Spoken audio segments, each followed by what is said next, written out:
please. That's a long-time customer. So this is a fine example.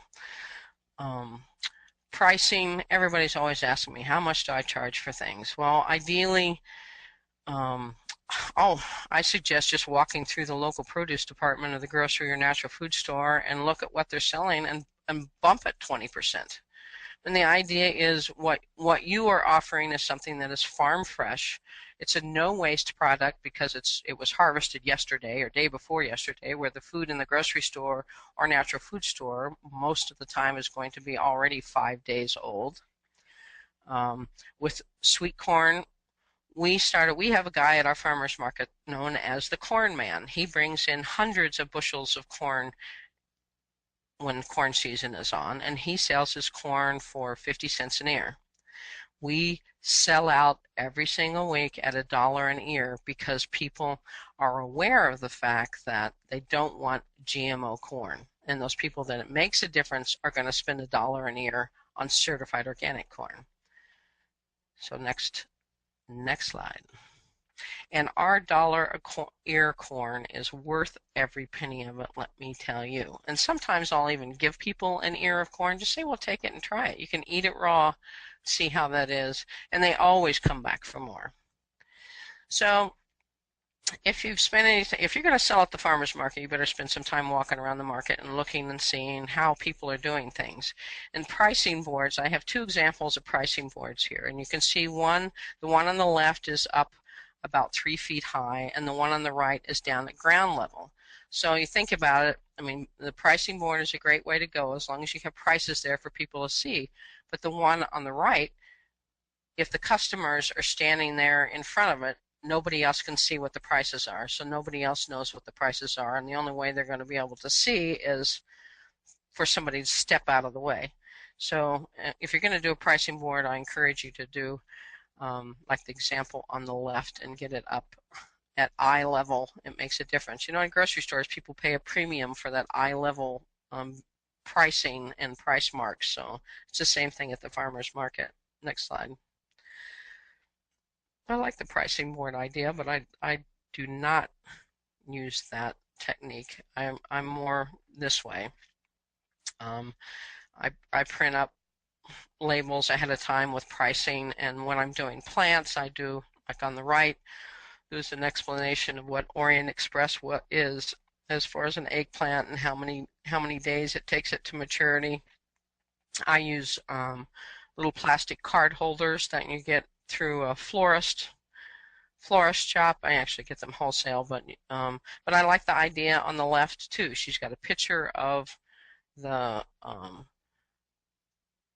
mature pepper, and she's using a plastic fork as the card holder, which works really well, and I think it looks kind of cute. So there are a lot of different ways you can do it, using the price board or just using price points throughout your table so people can see what that is. And the other thing of having examples or a clear definition on your tags gives you, you don't have to repeat it 1,000 times, which maybe you would like that. I usually, by the time I've repeated it 5 or 6 or 10 or 20 times, I'm ready to point to the sign.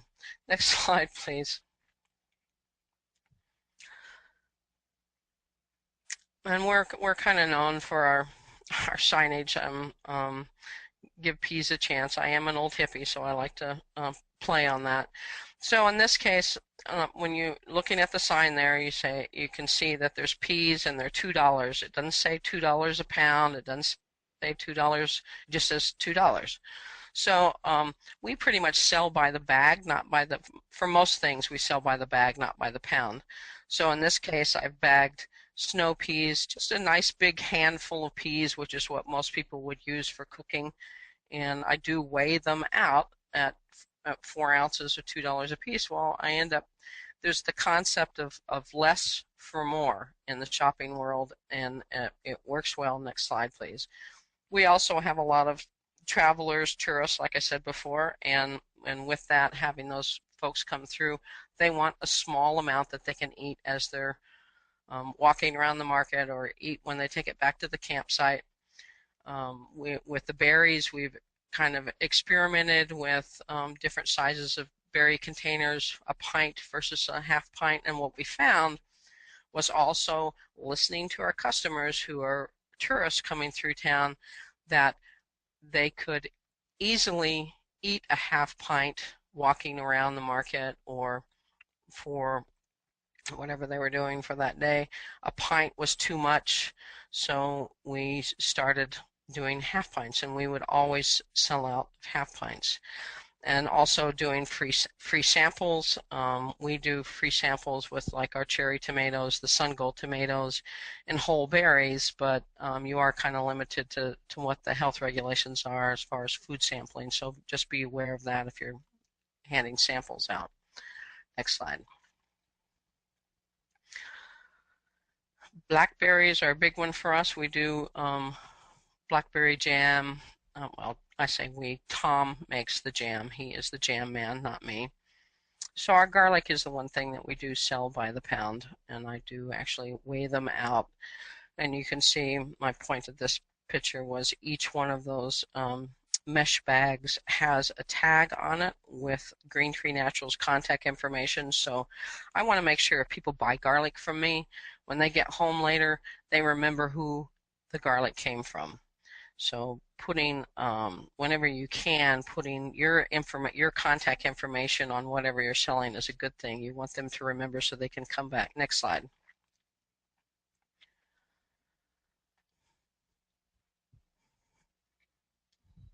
So quality, quality, quality. I think I'm not going to read through this. I just want you to think about sell the best, take only the best to market, sell the best. I mean, you work hard for it. You should get paid for it. Sell the best, compost the rest. Next slide. I'm moving fast. I want us to catch up to time.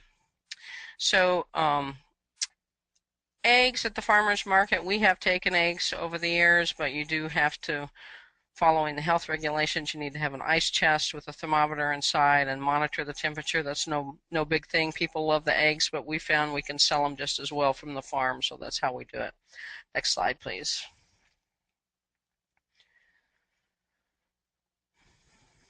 Um, yeah, name recognition.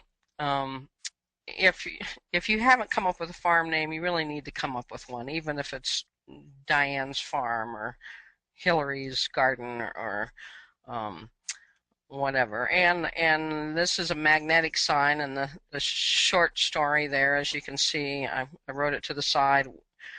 Certified organic was misspelled, certified, and that was misspelled on the magnet that went on the van that was on there for about 5 years before we ever even noticed that it was misspelled. So make sure your spelling is correct when you get things printed out and handing them out. Your customers will remember you even if you have it misspelled. So the idea is just get your name on it. Same thing here. Tony sets up. She's got her name on it. She's got the name of her farm. She wears an apron. Everybody knows who she is. Next slide.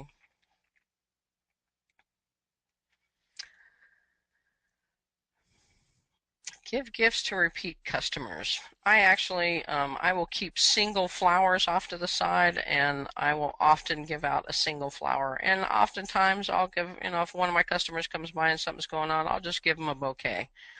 But I've started making tiny little bouquets that I'll give out. But I'll give out bunches of herbs, different things. I mean, people love that special attention, and it really brings them back. And it's a good thing for you to do to show your appreciation. Think about it. If somebody does that to you, you're more apt to come back. Restaurants. Next slide. We have been with restaurants for a number of years. Next slide. Next slide.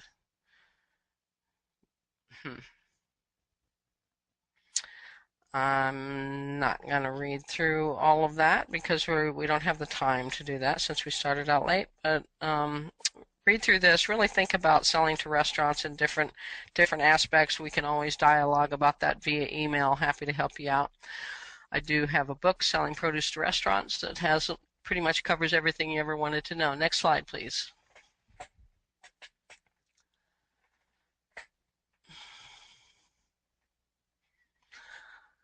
And just for time's sake, restaurants, in summary, restaurants are great for selling quantity. And the main thing is you want to guarantee the freshness and quality of your product, and don't hesitate to replace it if they're not satisfied. Next slide.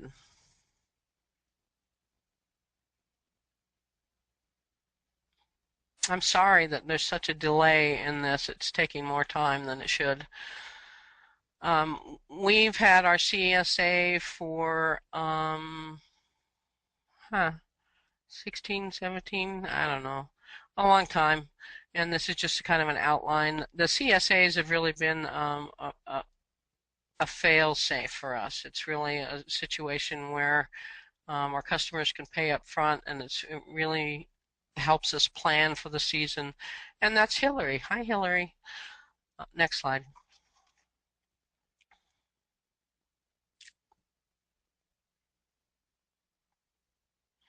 We've been working with caterers as well as the restaurants. It really gives us an opportunity to specialize and show off our beautiful produce and edible flowers, things like that. And we've really worked quite a bit with the Festival at Sandpoint, supplying different musicians, but for weddings and special events, it's a great way to strut your stuff at the buffet line. Next slide.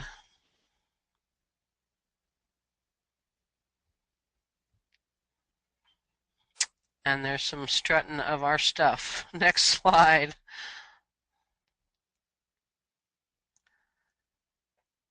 And man, that looks good. So we've had on-farms event of organic wine tasting. Next slide. You really, if you're going to do anything involved with alcohol on the farm, you really need to be aware of the liability concerns. We have on-farm workshops. Next slide. We've done the organic gardening workshop series for many years. We do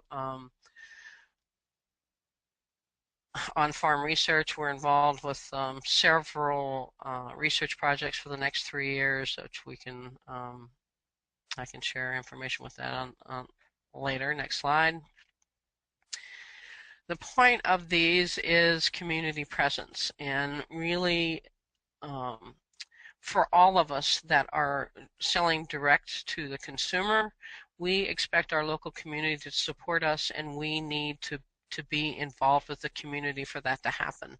And if you're not comfortable being up in front talking to people, you can help with any number of community projects like the county fair, fundraising for the schools, the community garden, your church, the library, bake sales, whatever. Get out there and volunteer. You give back to the people that give to you. That's really important. Next slide.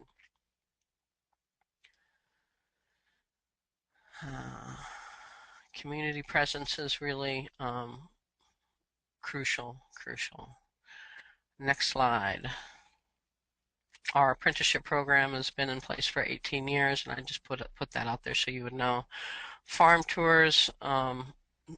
We did a farm tour with a tourist